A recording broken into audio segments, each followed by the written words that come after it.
Singapore Changi பகுதியில் ரொம்ப பிரபலமாக இருக்கும் ஒரு கோவில் இருக்குது. அது சாதாரண கோவில் இல்லை, வரலாறும் ஆன்மீகமும் பக்தியும் கலந்த புனித ஸ்தலம் ஸ்ரீராமர் கோவில்.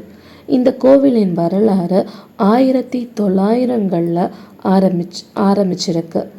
அப்போது சாங்கி கடற்கரையில் வேலை பார்த்த இந்திய தொழிலாளர்கள் கடற்படையினர் தங்களோட காவல் தெய்வம்னு நம்பி ஒரு சின்ன ஆலயத்தில் ராமரை வைத்து வழிபட ஆரம்பித்தாங்க.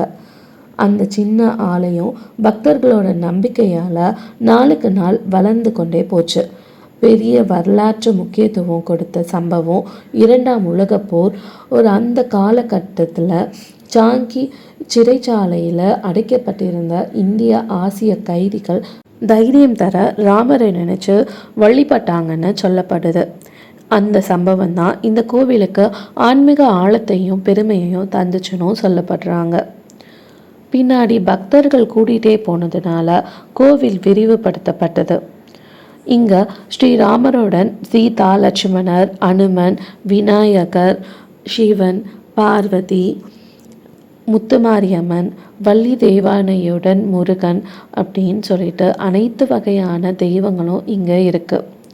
முக்கியமாக ஸ்ரீராமநவமி பெருவிழா செம்மையாக பிரம்மாண்டமாக இங்கே நடக்குது. அந்த நாளில் பக்தர்கள் ஆயிரக்கணக்கில் வந்து அன்னதானம், அர்ச்சனை, பஜனை, ஊர்வலம் போன்ற ஆன்மீக நிகழ்ச்சிகள் எல்லாமே இங்கே நடந்துட்டுருக்கு. அதுக்கப்புறமா தீபாவளி, ஹனுமன் ஜெயந்தி மாதிரியான பல பண்டிகைகளும் இங்கே சிறப்பாக கொண்டாடப்படுது. சாங்கி ஸ்ரீராமர் கோவில் சிங்கப்பூரில் வாழும் அனைத்து இந்து சமுதாயத்துக்கும் ஆன்மீகத்தை விரும்புகிற எல்லோருக்கும் பெருமை தந்த இடம். இது பக்தி, வரலாறு, ஒற்றுமை மூன்றையும் இணைக்கும் புனித ஸ்தலம். ஒரு தடவை நீங்களும் வந்து ராமரின் அருளை பெற்று பாருங்க. இந்த அனுபவம் மறக்க முடியாததாக இருக்கும். இங்கே போகிறதுக்கான பஸ் பார்த்திங்கன்னா, நீங்கள் சிங்கப்பூரில் எந்த இடத்துல இருந்தாலும் கூகுளில் ஸ்ரீராமர் டெம்பிள் சாங்கின்னு போட்டிங்கன்னா பஸ் எப்படி போகலாம், என்ன டைரக்ஷனு, பஸ் நம்பர் என்ன எல்லாமே வந்துடும்.